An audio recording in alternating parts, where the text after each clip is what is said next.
သာသနာတော်နှစ်2553ခုနှစ်ကောဇာတက္ကရာ1380ခုနှစ်တကူလာပြီကျော်6ရက်ရန်ကုန်တိုင်းပစွန်တော်မြို့နယ်အမှတ်30ရပ်ကွက်အေးမြချမ်းသာဓမ္မယုံဝါတွင်ကာလဆွမ်းအောင်ပွဲနှင့်ဆက်လျင်၍စရုထအကျဉ်းမြောက်ဆင်ရင်ကျင်းပပြုလုပ်အပ်သည့်ဓမ္မသဘင်အခမ်းအနားဝယ်ဟောကြားအပ်သောသမထပုပ္ပင်္ဂမဝိပဿနာတရားဒေသနာတော်ဒီကနေ့ညဓမ္မသဘင်အခမ်းအနားကိုရွှေဘုန်းတော်သခင်ရှင်တော်မြတ်ဘုရား၏မဟာကရုဏာဂုဏ်ကိုအာယုံပြုကာတိကျူဖွဲ့ဆိုအပ်သောဝန္ဒနာပနာမအာတိတဂထာကိုရွတ်ဆိုပူဇော်ခြင်းဖြင့်စတင်ကြရအောင်ယောကပကောတိဟိပိယပမေယံကာလံကရွန်တောတိဒုက္ခရာနိခေရံကတောလောကဟိတယနာထောနမောမဟာကာရုဏိကတတတ္တယောနာထောဝိနိယမြာစွာတတ္တဝါဤချမ်းသာစီးပွားလိုလားတောင်းတဂုဏ်ပေါင်းခါသဖြင့်နာထမြညာခြင်းရှင်တော်မြတ်ဘုရားသည်ကပ္ပဂောတိဟိပိဂရေကဘာအရေးအတွက်သင်္ချာတို့ဖြင့်တော်လဲအဘေမေယံရည်တွေတိုင်းတာဖော်ပြခြင်းငါမစွမ်းနိုင်ပါသောကာလလေးအသေးချေသိမ့်နေကမှာရှိကြသောကာလပတ်လုံးလောကဣဒယတတ္တလောကဤအကျိုးစီးပွားအလုံးငါအတိဒုက္ခရာနိဥ္စာတဲ့ချေလဲအင်္ဂါမိဂကြီးမှသမိတာနှင့်တထာဇနီစွန်ရင်ကြီးဟုကျက်တိထဘွယ်ငါးသွဲအစုအလုံးခဲရင်သောမှုတို့ကိုကရွန်တော်ဘုရားဖြစ်ရန်ဤတန်ကျုပ်ကိုအထုတော်မူရသည်ဖြစ်၍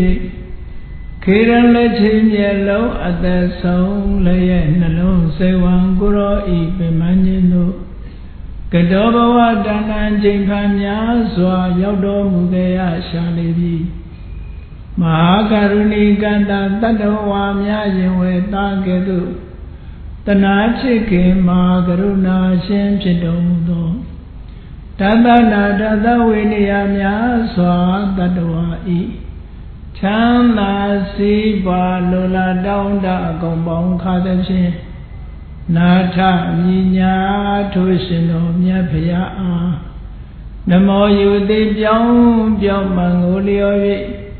ကရောယုကျိုးရှိခိုးခြင်းသည်အထုဘဝတုစင်စစ်မသွေဖြစ်ပါစေတည်း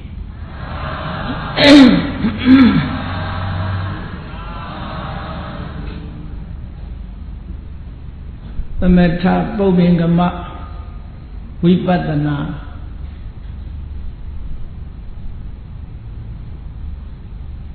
ဘုရားမြတ်စွာလက်ထက်တော်ခါကာလတုန်းကရှေ့ပိုင်းခေတ်မှာရှေးဥစွာသမထကျင့်စဉ်ကိုကျင့်ပြီးမှဝိပဿနာတရားပွားများအထောက်ပြီးမဲ့ဖို့နိဗ္ဗာန်ကိုမြတ်မောပြုကြနောက်ပိုင်းခေတ်ရောက်လာတဲ့အခါကျတော့သုဒ္ဓဝိပဿနာယာနိကလို့ဆိုပြီးသမထကိုအခြေမခံမဲနဲ့ဝိပဿနာတရားကိုတိုက်ရိုက်ပွားများကပညာဝိမု ක්ත ဆိုတဲ့ပုဂ္ဂိုလ်တွေအနေနဲ့မိမိတို့တဏ္ဍာမှာမဲ့ပညာဖို့ပညာတွေကိုဖြစ်စေပြီးကိလေသာအသောတွေကလွတ်မြောက်အောင်ကျင့်ကြံကြိုးကိုအထောက်ကြတယ်ဒီကနေ့ရှင်အနန္ဒမထေရမြတ်က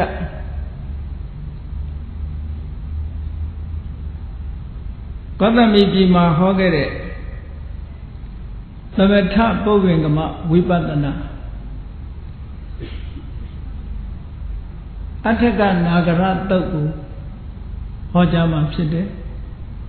the Meta Chi Kam Virama Vipadana Dware Nisanip the Meta Chi Kane Sura Usara the Mari Jisi Abana the Mari Jisi the Mari wishes or the Meta Nine to down beat it now. Vipadana Kupyam Biro, Atode, Nisanit, the Ku, Tamata Povingama, Vipadana. Tomo, Tamataya, Nika, Vipadana, look.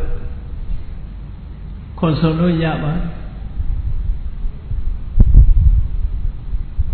Sinarigodra Hojare,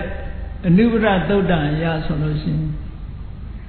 a Nubra Tama Vipadana. Tamatachins in Chimbiro Yala, Sandiari. Sandiare ma pawende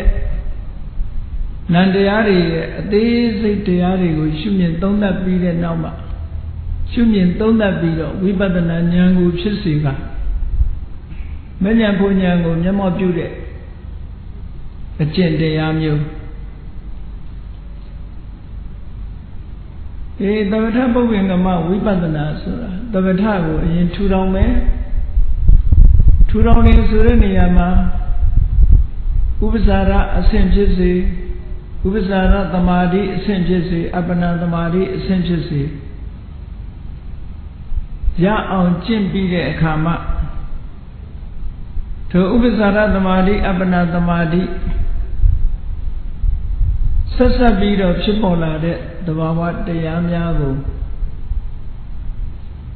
Vipadana Nyamchis, Shumin Donaka, Mepo Nevango Chiposi.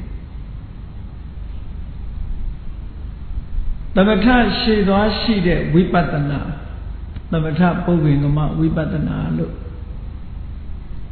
Pavana Namurema Vipadana Povingama, the Mata Shide, the Mata Povingama Vipadana Shide Vipadana got shit, the Mataga now Vipadana Povingama, the Mata. The Mata Povingama Vipadana Sura, the Mataga shit, Vipadana now look. Tilo Mayuya Tishare Taragari, Yome solution, no. Alon the Jare, Shinsula Pandaka Shinsula Bano, Chinjan Joko, Ato Dore, Vipadana Deyaha, the Matapo Wingama, Vipadana Shitemo.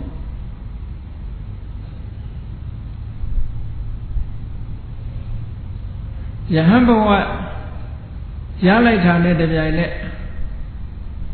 a Devaga located Agudu Kanye and now Sheja Shinsulaba Matea, Garali de Bogu Lila Chemalu Mayala on Nyaniha Lila to my Bida Dware Manyani Abio Bida Dware Erenu Agudu Kanye Ramu Muja Manyani Lilandware Shinsulabango Yasobiana King Goromaga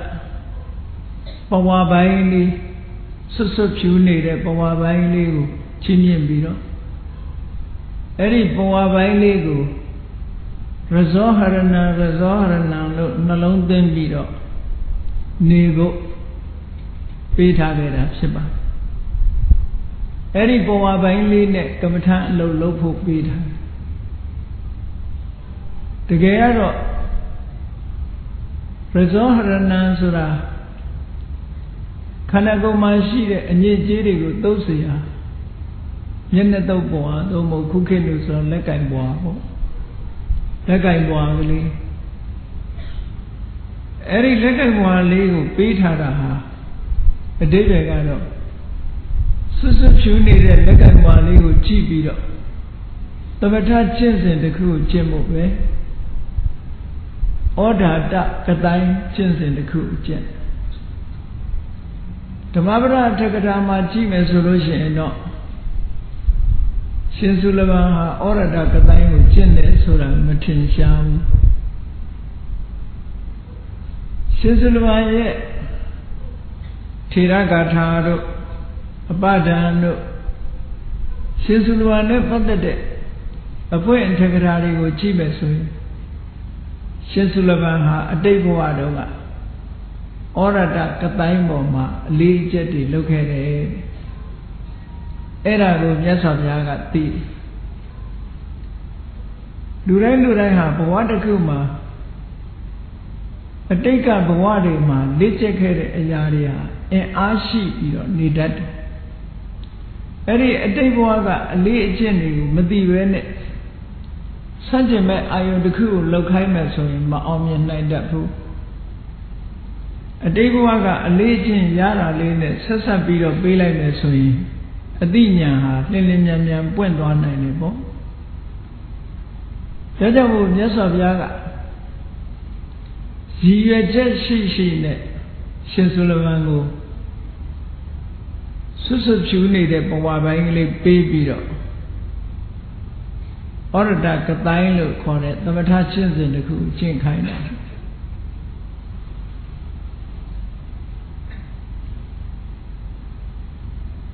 ဘဝဖြူလေးကိုအဖြူရောင်ပေါ်မှာအာယုံစိုက်ပြီးတော့ကျင့်လိုက်တဲ့အခါအတိတ်ကအလေးကျင့်လှုပ်ထားခဲ့တာဖြစ်သောကြောင့်လွယ်လွယ်ကူကူနဲ့ပဲတမာတိတွေရသွားတဏှာကြီးမကြာတော့တဲ့အချိန်ပိုင်းလေးအတွင်းမှာဩရတကတိုင်းကိုရှုမှတ်ပွားများရင်းနဲ့ပထမဇန်အဆင့်ရောက်သွားတယ်ဒုတိယဇန်အဆင့်တက်သွားတယ်တတိယဇန်အဆင့်တက်သွားတယ်သုဒ္ဓဇန်အဆင့်ဆိုပြီးတော့ဩရတကတိုင်းကိုအခြေခံတဲ့ရူပဇန်အဆင့်ကုန်အောင်စတုကနိယအဆင့်ကုန်ထိအောင်မြင်ပေါရောက်သွားတယ်အဲ့ဒီလိုအောင်မြင်ပေါရောက်သွားတဲ့အချိန်မှာရှင်စုလဘန်ဟာဩရတကတိုင်းဆိုတဲ့အာယုလေးပေါ်မှာပဲဇန်ချမ်းသာကိုခံစားပြီးတော့နေတယ်သို့တော့ဝိပဿနာဘက်ကိုသူမကူးတတ်ဘူးပေါ့ဒါကြောင့်မို့ဝိပဿနာကူးဖို့အတွက်မြတ်စွာဘုရားက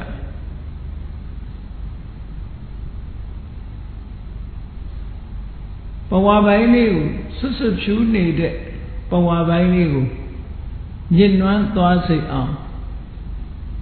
ဖန်တီးပေးလိုက်တဲ့အခါမှာအာယုံဟာပြောင်းသွားတယ်။ငါခန္ဓာကိုယ်ကြီးကိုအကြောင်းပြုပြီးတော့အမတန်တန်ရှင်းစင်ကြဲနေတဲ့ဒီဘဝလေးဟာညှဉ်းနှွမ်းသွားရပါလားလို့အတွေးလေးဝင်လာတဲ့အခါမှာမြတ်စွာဘုရားကရောင်ကြည်တော်လွတ်လိုက်တယ်ဩဘာတဂါထာရောင်ကြည်တော်ဖြင့်လွတ်ပြီးတော့ဟောတဲ့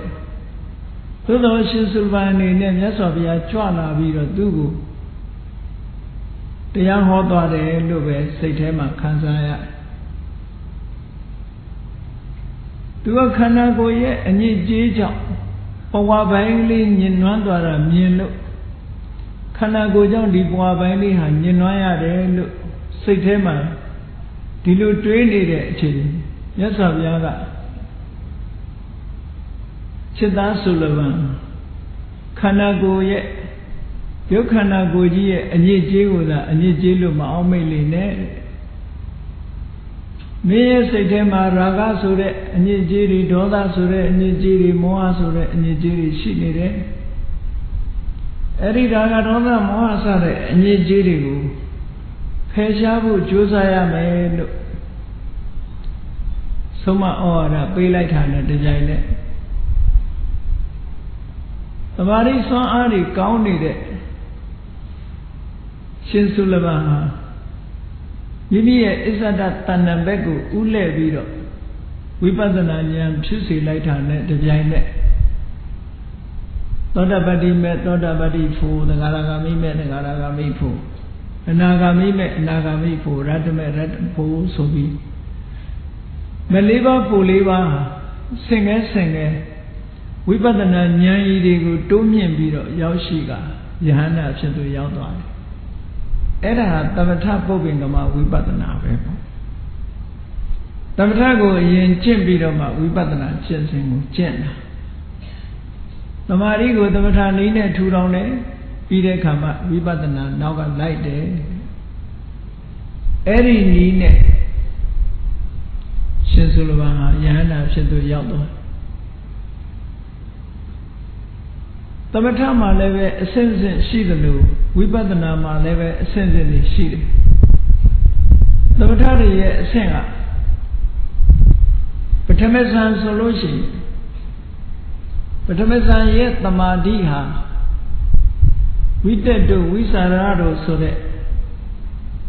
စိတ်ကိုအာယုံပေါ်ပုတ်တင်ပေးနေမှုတွေရဲ့လှုပ်ရှားမှုနှောင့်ယှက်မှုတွေကြောင့်သမာဓိစွမ်းအားဟာအလွန်ကြီးမကောင်းလာဘူးဒါကြောင့်ဝိတက်ဝိสารဒီနှစ်ခုကိုသမာဓိစွမ်းအားမြင့်ပြီးတော့ဖယ်ရှားပြလိုက်တဲ့အခါကျတော့ပိဋိဆိုတဲ့နှစ်သက်ကျင့်တတ်မှုရဲ့ဒုက္ခဆိုတဲ့ချမ်းသာနေမှုရဲ့ဧကဂတလို့ဆိုတဲ့စိတ်တည်ငြိမ်မှုလေးဒီသုံးခုနဲ့အာယုတစ်ခုပေါ်မှာယက်တည်နိုင်ပြီဆိုရင်ဒါဒုတိယဇန်အဆင့်ရောက်သွားတပည့်အဲ့ဒီဒုတိယဇန်ဟာလည်းပဲပိဋိရဲ့အနှောင့်အယှက်ကြောင့်ဒုတိယဇန်မှာရှိတဲ့ဧကဂတလို့ခေါ်တဲ့သမာဓိဟာလည်းစွမ်းအားကြီးသိပ်မကောင်းဘူးပိဋိဆိုတဲ့အနှောင့်အယှက်ကလေးရှိနေသေးလို့အဲ့ဒီပိဋိကိုဖယ်လိုက်တဲ့အခါကျတော့ဒုက္ခနဲ့ဧကဂတဆိုတဲ့ဒီဆိုင်ကနှစ်ခုနဲ့ဖွဲ့စည်းလိုက်တာကြတော့တတိယဇန်ဆိုတဲ့အဆင့်ကိုရောက်သွားသမာဓိစွမ်းအားမြင့်လာတခါဒုက္ခဆိုတဲ့ချမ်းသာမှုလေးကလည်းပဲခံစားမှုလေးတစ်ခုဖြစ်နေသည့်အတွက်ကြောင့်သမာဓိကိုအနှောင့်အယှက်ပြုနေသလိုရှိတယ်ဒါကြောင့်မို့ဒုက္ခဆိုတာကိုဖယ်ရှားလိုက်တယ်ဒုက္ခအစာဥပိ္ပခာလို့ဆိုတယ် indifferent feeling neutral feeling ချမ်းသာမှုမဟုတ်တဲ့ချမ်းသာမှုမထင်ရှားတဲ့ဥပိ္ပခာဆိုတဲ့ခံစားမှုလေးဟာသမာဓိကိုလုံးဝအနှောင့်အယှက်မပြုတော့ဘူးအဲ့ဒါကြောင့်မို့သမာဓိရဲ့စွမ်းအားဟာအမြဲတမ်းအရှိန်ကြီးမားလာ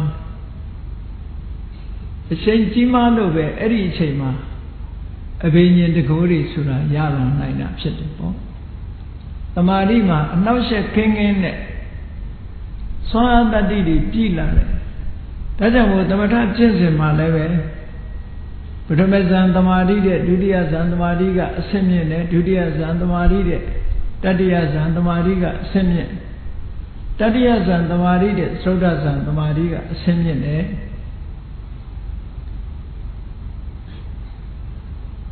အဲ့ဒါတို့အဆင့်မြင့်တဲ့သမာဓိစွမ်းအားကို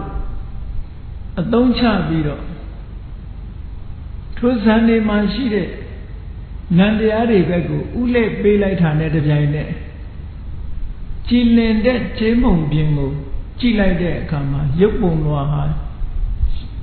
ရှင်းလင်းပြတ်သွားစွာမြင်ရတယ်လို့ပဲဇန်တရားတွေနဲ့ဆက်ဆက်နေတဲ့နံတရားတွေဇန်အင်္ဂါတွေဇန်အင်္ဂါနဲ့ရှင်တွဲလာတဲ့စေတသိက်တရားတွေဇန်စိတ်တွေဟာရှင်းရှင်းကြီးမြင်လာရလို့ဝိပဿနာဉာဏ်ဟာအလွယ်တကူနဲ့ဖြစ်သွားတယ်ပထမအဆင့်ဝိပဿနာကသိပြီးအာမကောင်းသေးဘူးအာမကောင်းသည့်အတွက်ကြောင့်ပထမအဆင့်ဝိပဿနာအနေနဲ့သောတပတ္တိမဲ့သောတပတ္တိဖို့ဆိုတဲ့မဲ့နဲ့ဖို့ကိုဖြစ်ပေါ်စေတခါဝိပဿနာကိုထပ်မံတိုးမြင့်လိုက်တဲ့အခါကျတော့သဂရဂါမိမဲ့သဂရဂါမိဖို့ဆိုတာဖြစ်လာပြန်တယ်တခါအဲ့ဒီတဲ့ဝိပဿနာဉာဏ်ကိုတိုးမြင့်ပြီးတော့အဆင့်မြင့်လိုက်တဲ့အခါမှာအနာဂါမိမဲ့အနာဂါမိဖို့အဲ့ဒီတဲ့အဆင့်အမြင့်ဆုံးဝိပဿနာအဆင့်ကိုရောက်သွားတဲ့အခါကျတော့မှအရတ္တမဲ့အရတ္တဖို့ဝိပဿနာကလည်းပဲအဆင့်အဆင့်သောတပတ္တိမဲ့သောတပတ္တိဖို့ရဲ့ရှေ့ပြေးဖြစ်တဲ့ဝိပဿနာသည်တဂရဂါမိမဲ့ Tagadagami Poye, Shady Pit, Vipadana, law, in Amakon de Wu. The Gadagami met the Gadagami Poye, Shady Pit, Vipadana Hale, and Nagami met Nagami Poye, Shady Pit, Vipadana law, in Amakon Wu. And Nagami met Nagami Poye, Shady Pit, Vipadana Nyaha Leve. Radame Radapo, Sansom Bina, Vipadana law, and Amakon Wu. Vipadana Nyan lady had the same be the same, don't be the one. Vipadana, a same years on Yauda Kajaroma, Radame Radapo, so Diluya. Erosin Sulvanga, Orada Kataingo, Ato Yinga Nevido. Akulu. Meliva Poliva, the same need to sing, don't mean one later, the tie and then net. Sanliva Yare, the tie and then net. Meliva Poliva Yabi, Yana Bogumia Tipchedwan. Erudition Sullivan Chendware Jensen, the Metapoving about Vipadana Jensen to cook. Tudue Duanaka Rapoda, Shubrin de Yet Nagli. They are atode Jensen to Kua Neve. The Metapoving about Vipadana. Shivering that Baliha. Nenge Tadanaba Winland. The Luciba windows or Shindari Bodrasi, the Beckham, in Winland. Shindari Bodraga. E Dunga Luyeri Sura Ragasai Rambo Nine, Dredamuri, Yanande. Kukanago Dredaraga Sa Dumyago Dredarati Dredamuri Yanane Dajawo Diragago, name up Shime, look so below. Aduba Kavatan, Wakai. Eri Aduba Kavatan Sura, the Vediniama, the Matapovingama, the Matachins and the good Chinkain. The Mataya Ayonga Aduba, Medemede, Yunzawe Sore. Aduba Namigu, Ayo, Shit Tabi of Wakaine Kanjaro. To a shivering the Dayan only, Sita a chain in there, Kanyi Mumishi. Kanyi Mumishi, the Maria Mayabu. Kavatantaina says a cano, Talaro, Dilo Wenam Hobu. Lila Tidi Atota. Tamadigo Kongomia wood. Babilo Maya the Lelis, do ye say a chain in it, Kanyi Mumishilo? Tadamolo Kamatan Pia Sura, Legureke Saram Hopu. Dudio ye Isataya Adaya Nudaya Pogodu ye Adaya Nudia would be there Sura. Yes, of Yama Tina. Indria propriety Tata Tadi Viria Tamadi Pinyado Sore. The Indria Tanya Mushimishi Majua Shimichi Surarine Tadalu Leve.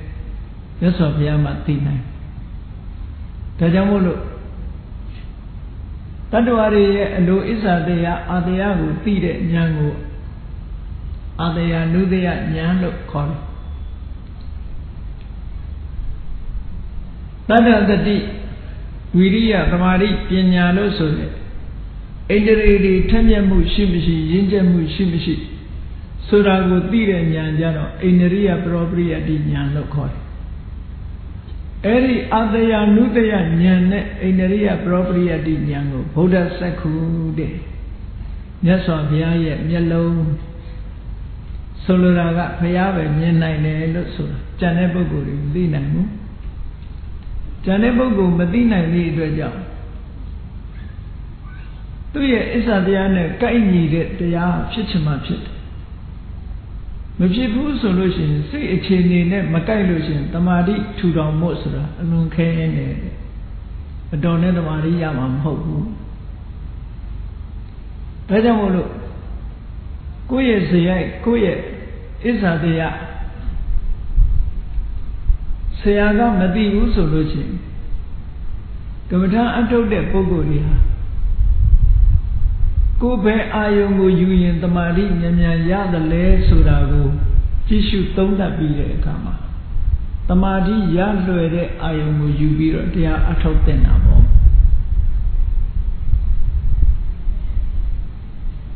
ဒီသူ့အနာကာရရွှေပရိန်တဲ့ဘဝကလာတဲ့ရွှေပရိန်တဲ့ရဲ့သားလေးက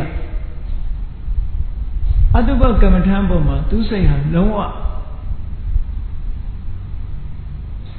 တမာတိမရဘူးဘာဖြစ်လို့တမာတိမရတယ်လဲလို့ဆိုလို့ရှိရင်သူကဘဝကိုကလွန်ခဲ့တဲ့ဘဝတွေကရွှေပရိသေတွေဖြစ်ခဲ့တဲ့ဘဝတွေကဆက်တိုက်လာခဲ့ပရိသေယဆိုတာဟာအမတမလှပတဲ့ရွှေကိုကြည့်ပြီးတော့ထိုလှပတဲ့ရွှေရောင်ပေါ်မှာအာယုံပြုတ်ပြီးထိုရွှေကိုမလှလှအောင်ယေရနာတွေလက်ဝတ်တန်းစာတွေပြုလုပ်တာဒီဇိုင်းဆွဲပြီးတော့စိတ်ကူးရင်ပြီးအလှပကိုစိတ်ကူးနေရတဲ့ပုဂ္ဂိုလ်ဖြစ်တယ်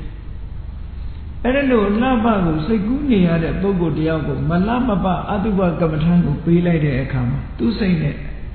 အကြိုက်မတွေ့ရင်တမာတိကအတော်နဲ့မဖြစ်ဘူးလို့ဆိုလို့ပေါ့ဒါကြောင့်မို့လို့ရှင်သာရိပုတ္တရာမထေရမြတ်အတုပကမ္မထံပေးတာထိုရဟန်းတော်လေးဟာတမာတိလုံးဝမရလို့မြတ်စွာဘုရားစီပို့လိုက်တဲ့အခါကျတော့မြတ်စွာဘုရားကသူ့ရဲ့အကြိုက်အစ္စာတရားကိုသိတော်မူလို့အမတန်လှပတဲ့ကြာပန်းကြီးတစ်ခုကြာပွဲကြီးတစ်ခုဖန်ဆင်းပြီးတော့သူ့ပေးလိုက်တယ်ဆင်ញရာရပ်သွားဒီကြာပန်းလေးကိုရှေ့မှာတဲပုံပေါ်မှာစိုက်ပြီးတော့အဲ့ဒီကြာပန်းလေးရဲ့အလှပကိုကြည်ခိုင်းတယ်ပေါ့ကြာပန်းကအနီရောင်ဆိုလို့ရှိရင်တော့လောဟိတကတိုင်းကိုရှုခိုင်းတယ်အကယ်၍ကြာပန်းကအပြာရောင်ဆိုလို့ရှိရင်တော့နီလကတိုင်းကိုရှုခိုင်းတာပေါ့အဲ့ဒီအယောင်ပေါ်မှာအာယုံစိုက်ပြီးတော့သူ့စိတ်ထဲမှာလှပတဲ့ကြာပန်းလေးကြီးလိုက်တဲ့အချိန်ကစပြီးစိတ်ကလေးကကြည်နူးလာစိတ်ကြည်နူးလာတယ်စိတ်ဝင်စားလာတယ်ကြည်နူးမှုဆိုတာအမြဲတမ်းအရေးကြီးတယ်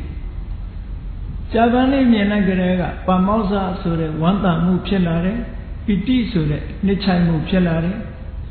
ပီတိဖြစ်လာတာနဲ့တပြိုင်နက်ပတ္တတိဆိုကိုယ်ရောစိတ်ရောငြိမ်းချမ်းလာ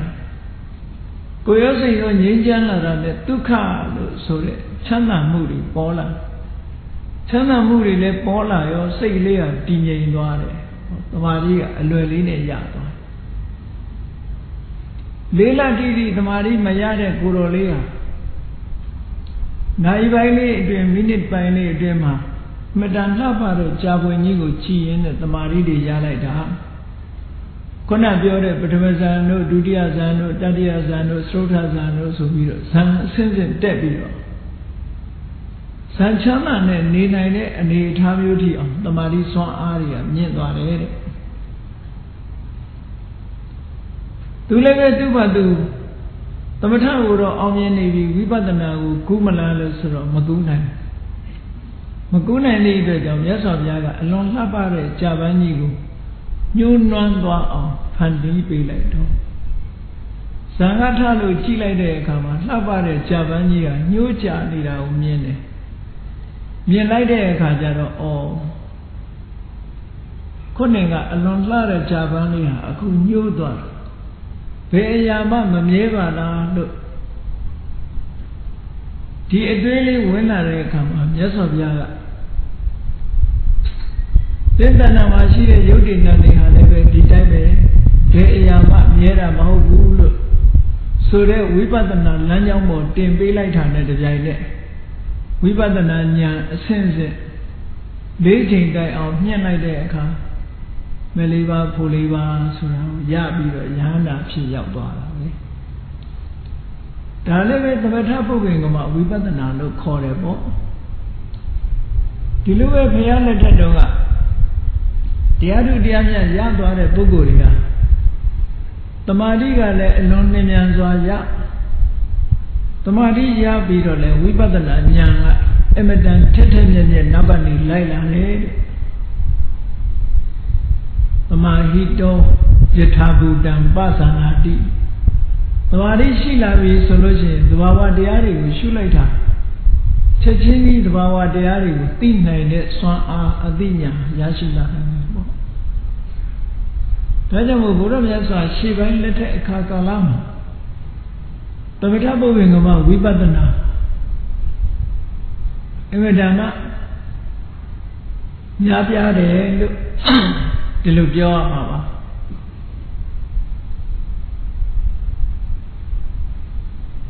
The Ganta Uga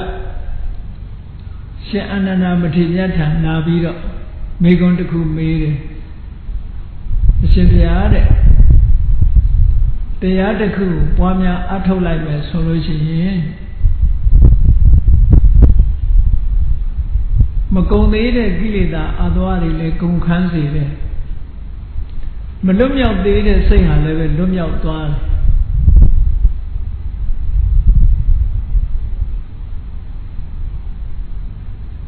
Yoga live up, Bimakin needed a chini, Vikin a chini to Yautuan 9 day. Eddie the Kudo Tiago, Yasabia, Hotter, Shiva, the Lalo. Shanana Melia Boy. Melia Deka, Shanana Matijaga. Hori the Metapo Wingama, Vibadana, Nigo, Hogeta. Shanana Hora. A ginger Hora Chito, where are you neck of a low Sura, Mababu? Where are you, Moma, the Mari, Legion Biro? Where are you, Moma, Vibadana, Shude, Suraro, Babi? Where are you, Moma, the Mata Legion, Sura, Mababu? Mababu Sura, Ari, Mego made it the Garneve. The Mata Jensen, they were Dishi Nale Vida Chilout. Era Jamu, Shananaga. She then looked, she be there, Kama. The Mata are you the Kugunet? Legion like that, Kama. Ludia say her, Legion like that, Kama. Yogi Bogo, yes, say her. Kamago Ayo de Bogani Bido, Truck Fandwan. Aguduri Gani Bido, no one truck Fandwan. Kamago Ayo de net and Langquare. Kamago Ayo de net. Titri move machine, cannot do it. The Mari saw the new yard. Any the Mari saw the new Sura. But Mazango Biora. We will say what Kame he, we will say Agudali he, Tame he. Tawi Dekan, Tawi Saran, we will got some pity to come, but Manzana, but Mesa, we had a team. But it was a Yabu Sura. You see, Nana, they are Kusura in Yare. The same Ione, Ata Ione, and not Ione, Yada Ione, Tidi Io. Eri Nitasia, Gaune Ione, Ganibio. Look at Babu at it. The Chagilida, Agudu sitting and a Kinlo Babu at it. Eraribu Peshabia me. Pane Peshara does the more regions in the Pesha. Conado Sinsulava Matimia Orata Kataimoma, Legion like that, Kama.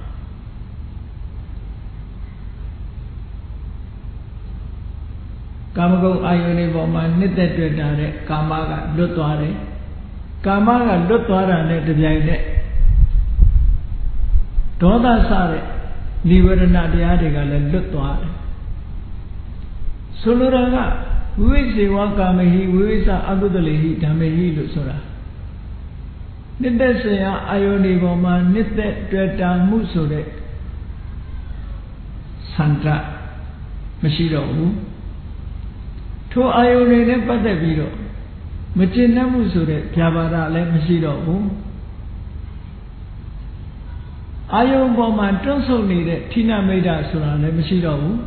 Ayo Boma, Madine Mene. Saipan Remi, the Ajamu Kembi, Sai Pula Musurari, Lemshido. To Ayoboma, Dania, Chinide Sura, Lemshido, Soluraga, Niverana, the Navaha. The Mari Son Ane, Peshapi like it. Elu Peshapi like it, Kama. We Katsa. Cargo Ioni, Niverana, the Ariga, we quite watching young Chipona. Piti tu kade,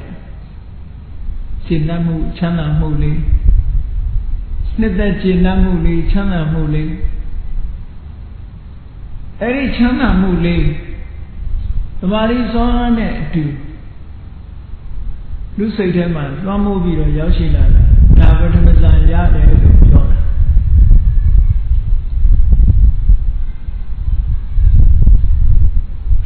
Eri Kilitari, Nivarana de Adiga, Pesha like that, I only Boma. Twin needed with it. I only need Quamadon, Tenta, Wisara. Nita needed Piti, Chana needed Tuka, Dinye needed Ikagada Sore. Design Gavane, Quesitare, Vetamazan, a single Yabane. Eddie Vetamazan, a single Yabi solution. To Vetamazan, send Mimi Tanama, Pin needed the Yari Gube. Or Didaba what the Yariha. A beat thinkada, a John the Yariga, Pulo Tare, a Yarida Chide. A beat then say the Ida. Say Sobiro, Pulo Tare, a Yarida Chide. Anesa Kayadama. Chibi in Pietwabi, Mamere the body, Piasida the body that Chide. We but the Nanyam Shumin, don't like that, Kama. Erelu Anisa Uti Biro, don't like that, Kama. Dodabadi met, Dodabadi fool, the Garagami met, Garagami fool, so Biro. Anagami met, Anagami fool, so Biro. Mapu sends Ya Dwara. Erelu Yadware Chema Yamayanka. Mimi Yatare Vipadana Yan a sing labor ma Chinamida Leha, Predani the loop shitable. Goyatare Vipadana Yan Lego, Simon Mane. Let's see an Italian Chinamida solution. Tamaraga Tamanandi Vipadana Boma Chinani Mu Vipadana Boma Predani Mugli. Magene Lucian Anaga sent. Era Lego John 1 9 look, Vipadana Yango, a Miazo sent here. Shulai Nami solution, not Yana Bogo Chidona. Eri Chinsingo level, Jasabia, Hojagera, look. She Ananaga, Namata Bobingama, Vipadana, Nisan it the coup, but Temezanga Nebido. Vipadana Chimbo Nisanek hobby. Every time Dutiazan Yaude Kajaro Dutiazama Konaga Biore, we dead to Ione say that 3 be needed. Iono Sego, Iomo Timbe needed, we dead. Take baby, we are Rasula. Peshapi like Nine, Peshapi like Viro, the Mari Son Ari, Dumia like it. Dumia like the Kama. The Mari Son Aga, Nin Teta Reader. The Mari Son Aja, Chipola, Pititu Kalina, Yati like it. ဝိတဝိစာရမပါဘဲနဲ့တမာတိစွမ်းအားကြောင့်ဖြစ်ပေါ်လာတဲ့တမာတိအရှိန်မြင့်လိုက်လို့ဖြစ်ပေါ်လာတဲ့ပိဋိဒုက္ခနဲ့ယက်တည်လိုက်တဲ့ဆိုတာဒုတိယဇန်အဆင့်ကိုရောက်သွားတာပဲအဲ့ဒီဒုတိယဇန်မှာရှိတဲ့တရားဓမ္မတွေကိုလည်းပဲဒါတွေဟာအကြောင်းကြောင့်ဖြစ်ပေါ်လာတဲ့တရားတွေပဲလို့ဆင်ခြင်သုံးသပ်တယ်ထိုတရားတွေရဲ့တာမညလက္ခဏာဆိုတဲ့မမြဲတဲ့သဘောကိုရှုမှတ်တယ်ဒါဝိပဿနာပဲကူးတာပဲဝိပဿနာပဲကူးလိုက်တဲ့အခါခုနလိုသောတာပန်ဖြစ်တယ်သဂါရကံဖြစ်တယ်ဝိပဿနာဉာဏ်ကိုအစစ်မမြင့်မဲနဲ့ကျင့်တတ်နေသေးလို့ရှိရင်တော့အနာဂံအစစ်မှာပဲရပ်သွားတယ်မကျင့်တတ်ဘူးထပ်ပြီးတော့တိုးမြင့်လိုက်ပြီဆိုရင်တော့ယဟန္တာအဆင့်ရောက်သွားနိုင်တယ်ဒါလည်းပဲဤစနစ်တစ်ခုတရားတစ်ခုပဲမြတ်စွာဘုရားဟောခဲ့တာပဲလို့ရှင်အနန္ဒမထေရကဒီလိုရှင်းပြနောက်တစ်ခုကျတော့တတိယဇန်ရောက်တဲ့အခါကျတော့ပိဋိကိုဖယ်ရှားလိုက်လို့ဒုက္ခနဲ့တမာတိဒီနှစ်ခုတည်းနဲ့ထိုဒုက္ခကိုတောင်မှပဲမဲ့မောမရှိတော့ဘဲနဲ့တမာတိစွမ်းအားတွေကောင်းလာအဲ့ဒီတမာတိစွမ်းအားတွေကောင်းလာလို့စိတ်တည်ငြိမ်မှုလေးတွေရလာအဲ့ဒီတည်ငြိမ်မှုတမာတိစွမ်းအားပေါ်မှာတတိယဇန်အဆင့်ကိုရောက်လို့ထိုတတိယဇန်မှာပါဝင်တဲ့သဘာဝတရားတွေကိုဝိပဿနာတင်ပြီးတော့ရှုလိုက်တဲ့အခါမှာဒီပုဂ္ဂိုလ်ဟာလည်းပဲမဲ့ဖို့တွေအစဉ်စဉ်ရသွားတယ်ဝိပဿနာဉာဏ်ကိုအစစ်မမြင့်ဘူးဆိုလို့ရှိရင်အနာဂံအဆင့်လောက်ပဲရှိပြီးအစစ်မြင့်လိုက်နိုင်လို့ရှိရင်တော့ယဟန္တာပုဂ္ဂိုလ်ထီအောင်ဖြစ်သွားနိုင်တယ်လို့ဒါလည်းပဲမြတ်စွာဘုရားဟောခဲ့တဲ့နိလန်တစ်ခုပဲဒါကတတိယဇန်ကနေပြီးတော့ဝိပဿနာကူးတဲ့နည်းကိုဟောတာတခါစတုတ္ထဇန်ကနေပြီးတော့ဝိပဿနာကူးတဲ့နည်းစတုတ္ထဇန်ကြတော့ဝန္တာရာတို့ဝန္နေတာတို့ဆိုတာလုံးဝမရှိတော့ဘူးခံစားမှုတွေဒုက္ခဆိုတာလည်းမရှိဘူးဒုက္ခဆိုတာလည်းမရှိတော့ဘူးအလုံးဟာချုပ်ငြိမ်းသွားပြီတည်ငြိမ်တဲ့ခံစားမှုကြောင့်ဖြစ်ပေါ်လာတဲ့အလွန်စင်ကြဲနေတဲ့သမာဓိစွမ်းအားအဲ့ဒီသမာဓိစွမ်းအားနဲ့ယက်တည်လာနိုင်တဲ့ဇန်ဟာအမြဲတမ်းအဆင့်မြင့်တဲ့ဇန်ဖြစ်တယ်အဲ့ဒီဇန်တရားကိုလည်းပဲသင်္ခါရတရားဖြင့်ရှုမြင်သုံးသပ်ပြီးအနိစ္စအဖြစ်ရှုမြင်သုံးသပ်လိုက်တဲ့အခါမှာဝိပဿနာဉာဏ်အစဉ်စဉ်တက်ပြီးတော့သွားတယ်ဝိပဿနာဉာဏ်ပေါ်မှာတွေ့တာမှုလေးရှင်းတတ်မှုလေးရှိနေသေးလို့ရှိရင်တော့အနာဂံအဆင့်ပဲဝိပဿနာပေါ်မှာတွေ့တာမှုတွေလုံးဝကင်းစင်သွားပြီဆိုလို့ရှိရင်တော့ယဟန္တာအဆင့်ထိအောင်ရောက်သွားပြီလို့စတုတ္ထဇန်ကနေပြီးတော့ဝိပဿနာကူးဖို့မြတ်စွာဘုရားဒီလိုဟောထို့တူပဲနောက်တစ်ခါဗြဟ္မဝိဟာရ၄ပါးနဲ့လည်းပဲရှင်အနန္ဒာကနိလန်ပေးတယ်နံပါတ်1မေတ္တာဘာဝနာပွားမယ်တတ္တဝါတွေအားလုံးပေါ်မှာယမျက်နှာတစ်ခုမှရှိတဲ့တတ္တဝါဖြစ်စေယမျက်နှာနှစ်ခုမှရှိတဲ့တတ္တဝါဖြစ်စေအယမျက်နှာအားလုံးမှာရှိတဲ့တတ္တဝါတွေဖြစ်စေအထက်ရမှာရှိအောက်ရမှာရှိထိုတတ္တဝါတွေအားလုံးပေါ်မှာယံကင်းတဲ့စိတ်ကျေပြန့်တဲ့မေတ္တာစိတ်ထားပြီးတော့မေတ္တာဇံပွားများအားထုတ်လိုက်တယ်အဲ့ဒီလိုပွားများအားထုတ်ပြီးထိုဇံကထတဲ့ထိုဇံမှာရှိတဲ့သဘာဝတရားတွေကိုဝိပဿနာဖြင့်ရှုမြင်သုံးသပ်လိုက်လို့ရှိရင်ခုနလိုပဲမလေးပါဖို့လေးပါရရှိနိုင်တယ်ဒါကမေတ္တာဇံကနေပြီးတော့မေတ္တာဇံသမထကနေပြီးဝိပဿနာကူးတဲ့ဤစနစ်ထို့တူပဲဒုက္ခိတတ္တဝါတွေတဏ္ဍာကိုအာယုံပြုပြီးတော့ကရုဏာတရားပွားမယ်ဒုက္ခိတတတ္တဝါတွေတတ္တကိုအာယုံပြုပြီးတော့မုဒိတာတရားပွားမယ်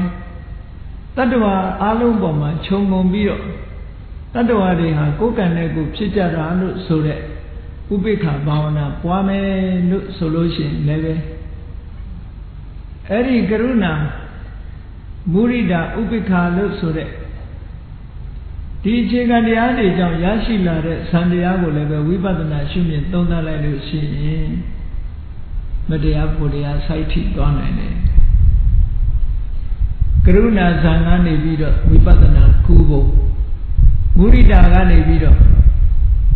Murida Sangane Viro, Vipadana, Kubo, Ubeka Sangane Viro, Vipadana, Kubo, Ilu Horo. Kunaga Rubasan Levaga Neviro, Vipadana Kubo Hore, Yamawiada Levaga Neviro, Vipadana Kubo, Delushinja. Now that I did a singing Rubasan Lego John Wallite. Ayonine Yasinana, they are Golusure, Dwararine. Ayonine Tigai Mu Kembiro Tagago Manodara Rema Ruba Ayon Yuk Ayoni Pesha Viro Kataina Medigo Naloma Dimene Pesha Lide Kama took a dynamite Kindware Ananda Agadalu Sure Gongin Lady Kuya Agada Lady Kuya Eri Agada Sura Kunaga Katai Ayungu Pelailu Chipola de Quella Kalibu Pure Eri Agada Li Ananda the Bow singing Dona Bide Kama Agada Nisa and Zan no Sure Everda singing Arubazan the Madi Nugu Yato Eri Arubazan Ubika met the Madi Dinakure Shira Doja the Madi Swan Aha Lon Ted Debo Kataimo my Yeti Nine say Sura, Katai Ayon Shini Dredja, Mia Shini the Lushi Bo Rajaro Katai Ayon Chowlai de Kama, took Katai Ayon yet Nia Ma Quella Kaliku Jani, Eddie Quella Clavoma, Ayon Bubi of Chedazero, Ubiro de Muila, say Anita the Kubo. Erelo Agadanisa Nazanyala Bide Nama, Agadanisa Nazanova, Vivadana Nyanet. Shumin don't like to see Meliva, Puliva, Yashi Tonai, or Patama Aruba Zangani Bido, Vivadana, Kubo Muhori. Totuve Agatanisa Nasangu, Gani descended there, Kajara. Konaga, Quella Kalebu, Mashuro Vene, Quella Kale, shoe needed, Sekalebu, Pion Bido, Ayon Pion Bido, shoe like there. Quella Kalega Nevido, Quella Kaleo, I am viewed Segu, Young Bido, Gavata Ayo the Ku, don't chant like that, Kajaro. Dudia assembled when your Nisa and Nasan Sura Yala. Every time Yala Kama, every Yala Sandiari go with the Vibadana Nyampian, Sumian Donna Light message Pose Sura Yala Yanepo. Daga Dudia Arubazango, Ayo Bubido. Tamatara Nevido, Vibadana Kubo me. Japan Eri Segalego, where Ayo Maduro Vene. Eri Segalego, Chowlai de Kajara. Disegalina Padade, a Jenjan.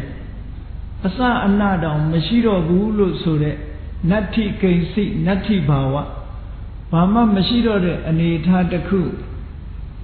Tale Lonjima de Mari Swan Ano. Mama Mashira, I am due 9 years, Nere Swan Tati Mahoku. Konadonga,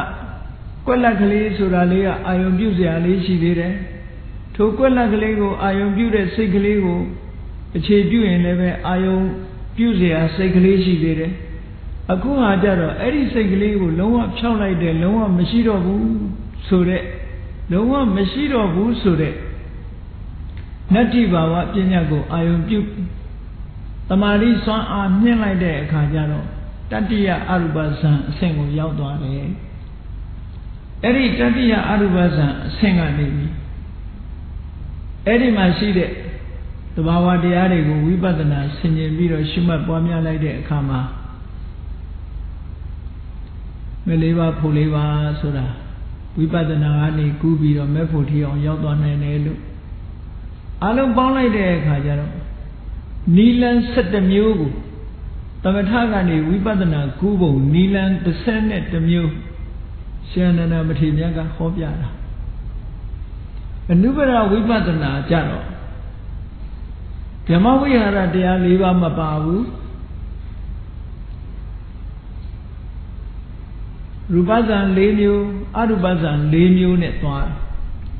နေဝပညာနာပညာရဏဇံကနေပြီးတော့ဝိပဿနာခုပုံကိုရှင်အနန္ဒာကမဟောဘူး။ဘာဖြစ်လို့မဟောတော့ဆိုတော့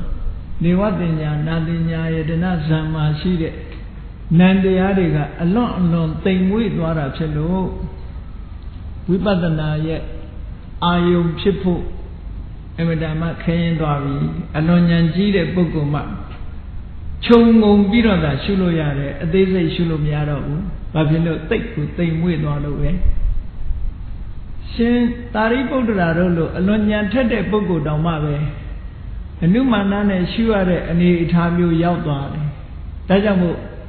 တာမန်ပုဂ္ဂိုလ်တွေရှုဖို့မဖြစ်နိုင်တဲ့အတွက်ကြောင့်နေဝတညာနာတညာရဏဇံကနေပြီးတော့ဝိပဿနာကူးတာကိုရှင်အနန္ဒာကဒီသုတ်တံမှာမဟောဘူးအလုံးပေါင်းလိုက်တဲ့အခါကျတော့ရူပဇံ၄ပါးကနေပြီးတော့သမထကျင့်စဉ်ကဝိပဿနာကူးပုံဗြဟ္မဝိဟာရ၄ပါးအထုတ်ပြီးတော့ဝိပဿနာကူးပုံအရူပဇံ၃မျိုးကနေပြီးတော့ဝိပဿနာကူးပုံလို့ဆိုပြီးတော့သမထပုဗ္ဗင်္ဂမဝိပဿနာကျင့်စဉ်7မျိုးကိုရှင်အနန္ဒာမထေရမြတ်ကအထက်ကမြို့သားတကာကြီးကိုရှင်းလင်းပြီးတော့ဟောကြားလိုက်တယ်အဲ့ဒါလို့ဟောကြားလိုက်တဲ့အခါမှာအဲ့ဒီတကာကြီးကအလုံးကိုဝန္တာအာရကျေနပ်သွားတာသူလိုချင်တာဧကောဓမ္မောနီလန်တစ်ခုလိုချင်တယ်သို့တော်ရှင်အနန္ဒာကနီလန်7မျိုးထိအောင်ပြည့်ပြည့်စုံစုံကြီးဟောပေးလိုက်တော့ဘယ်လမ်းကပဲသွားရောက်နိုင်နိဗ္ဗာန်ဝင်ပေါက်နိဗ္ဗာန်ဝင်ဖို့တကားကြီး7ပေါက်ဖွင့်ပေးလိုက်တယ်လို့ပဲဘယ်တကားကဝင်နိဗ္ဗာန်ကိုဝင်နိုင်တာတွေကြီးပဲဒါကြောင့်မို့အဲ့ဒီတကားကြီးကဝမ်းမြောက်ဝမ်းသာဖြစ်ပြီးတော့အရှင်ဘုရားတဲ့တပည့်တော်ရှာတာကရွှေအိုးကြီးတစ်လုံးရဲ့အဝကိုပဲရှာတယ်အရှင်ဘုရားကရွှေအိုးကြီး7လုံးကိုပေးလိုက်တယ်လို့ပဲနိဗ္ဗာန်ဝင်ဖို့တကားပေါက်ကြီးတခုရှာတာအရှင်ဘုရားကနိဗ္ဗာန်ဝင်ဖို့တကားပေါက်ကြီး7ခုတောင်ဖွင့်ပေးလိုက်တယ်အလွန်မဲ့ဝမ်းသာစရာကောင်းလာပါတယ်ဗျာလို့စိတ်ထဲမှာကျဉ်တ်ပြီးတော့ရှင်အနန္ဒာမထေရမြတ်ကိုအရှင်ဘုရားတဲ့ဆရာဆိုလို့ရှိရင်ဆရာအတွက်အာစရိယဒဏဆရာကိုပူဇော်တယ်ကျေးဇူးဆက်တယ်ဆိုတာလှူလေးရှိတယ်လောကမှာအရှင်ဘုရားကိုလည်းတပည့်တော်ဆရာအနေနဲ့ပူဇော်ကြောပါရစေဆိုပြီးတော့ရှင်အနန္ဒာကိုသင်္ကန်းလှူပြီးတော့ကျောင်းပေါင်း900ဆောက်လုပ်ပြီးတော့လှူဒန်းတယ်တဲ့အဲ့ဒီတုတ်တန်ဟာအင်္ဂုတ္တရနိကေမှာလည်းပါတယ်မဇ္ဈိမနိကေမှာလည်းပါတယ်ပေါ့ဒီစနစ်ဟာသမထပုဗ္ဗင်္ဂမဝိပဿနာပဲဖြစ်တယ်ဒါကြောင့်မို့တရားချစ်ခင်သူတော်စင်ပြိဿပေါင်းတို့သမထကျင့်စဉ်တစ်ခုကိုအောင်မြင်ပေါက်ရောက်အောင်ကျင့်ရဖြစ်စေတော့မို့အောင်မြင်ပေါက်ရောက်ခံအနီးနားရောက်သွားတဲ့ဥစ္စာရသမာဓိအဆင့်မှာပဲဖြစ်စေသမာဓိစွမ်းအားကိုအသုံးချပြီးတော့ဝိပဿနာဉာဏ်ဖြစ်အောင်ထိုရှုမှတ်နေတဲ့ရှုမှတ်ဖွယ်ရာတရားများကိုထိုမိမိရှုမှတ်ထားတဲ့သဘာဝတရားနဲ့ဆက်ဆိုင်တဲ့ဆိုပါစို့ဇံဆိုလို့ရှိရင်လည်းပဲဇံထဲမှာပါဝင်တဲ့သဘာဝတရားတွေသမာဓိကျင့်စဉ်ကိုကျင့်နေတယ်ဆိုရင်လည်းသမာဓိကျင့်စဉ်ထဲမှာရှိတဲ့သဘာဝတရားတွေကိုပြန်ပြီးသုံးသပ်ဆင်ခြင်ခြင်းဖြင့်အနိစ္စဒုက္ခအနတ္တဆိုတဲ့လက္ခဏာရင်ဆင်ခြင်သုံးသပ်ခါဝိပဿနာဉာဏ်အဆင့်ကိုရောက်လို့ဝိပဿနာဉာဏ်ရင့်တန်ပြီဆိုလို့ရှိရင်မလေးပါဖို့လေးပါဆိုတာရရှိကြမှာဖြစ်တဲ့ဝိပဿနာဉာဏ်မသွားဘဲနဲ့မဖို့ရောက်တယ်ဆိုတာမရှိနိုင်ဘူးတဲ့ဝိပဿနာဉာဏ်ရင့်တာနဲ့တပြိုင်နက်ဝိပဿနာဉာဏ်ကနေပြီးတော့မဖို့မစိတ်ဖို့စိတ်ကိုဖြစ်ပေါ်စေတယ်အေးမစိတ်ဖို့စိတ်မဖြစ်ပေါ်ဘဲနဲ့နိဗ္ဗာန်ကိုဘယ်သူမှမမြင်နိုင်ဘူးနိဗ္ဗာန်ကိုဘယ်သူမှမျက်မှောက်မပြုနိုင်ဘူးဒါကြောင့်မို့နိဗ္ဗာန်ကိုမျက်မှောက်ပြုဖို့ဆိုတာမိမိတို့တဏ္ဍာမှာမစိတ်ဖို့စိတ်ဖြစ်ဖို့ကိုလိုအပ်ပါတယ်တဲ့ဒါကြောင့်မို့နီလန်7သွယ်တဲကကြိုက်ရာနီလန်သို့မဟုတ်အမတ္တ द्वार နိဗ္ဗာန်ကိုဝင်ဖို့တကားပေါက်ကြီး7ပေါက်ရှိတဲ့ထဲကကြိုက်ရာတကားပေါက်ကနေပြီးတော့ဝင်ရောက်ပြီးဒုက္ခခတ်သိမ်းချုပ်ငြိမ်းရမှာမြတ်နိဗ္ဗာန်တို့တရားချစ်ခင်သူတော်စင်ပြိဿတို့ဝင်ဆံကာ တန်တိဒုက္ခဆိုတဲ့ချမ်းသာဒုက္ခကိုစီကိုငါရကြပါစေလို့ဆုတောင်းရင်တရားနေကုန်ချုပ်ပါတယ်